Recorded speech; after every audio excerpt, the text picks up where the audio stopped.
نہ جھکنے والے ہیں نہ بھکنے والے ہیں، ہم راہ عزیمت پر ڈٹ جانے والے ہیں۔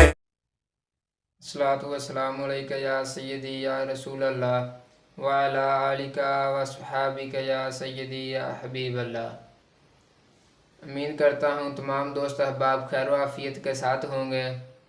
ایک سیریز کا آغاز کیا جا رہا ہے جس کا نام ہے ایک مسلم معاشرہ کیسا ہونا چاہیے۔ انشاءاللہ العزیز اس کے حوالے سے ہر ہفتے کی رات تقریباً 8 بجے ایک ویڈیو اپلوڈ کی جائے گی۔ آج کون سا درد رکھنے والا دل ہے جو موجودہ مسلمانوں کی ذلت و خواری پر دکھتا نہ ہو؟ وہ کون سی آنکھ ہے جو ان کی رسوائی پر روتی نہ ہو؟ حکومت ان سے چھینی دولت سے یہ محروم ہو گئے، پوری دنیا میں ان کا عزت و وقار ختم ہو چکا ہے۔ مگر دوستو، رونے دھونے سے کام نہیں چلے گا۔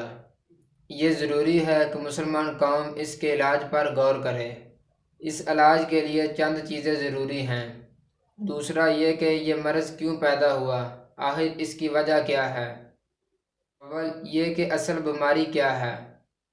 تیسرا یہ کہ اس کا علاج کیا ہے۔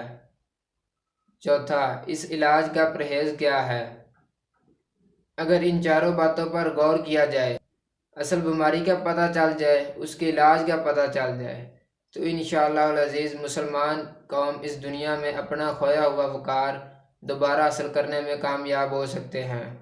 اللہ تعالیٰ مسلمانوں کو ان کا کھویا ہوا وقار عطا فرمائے، آمین۔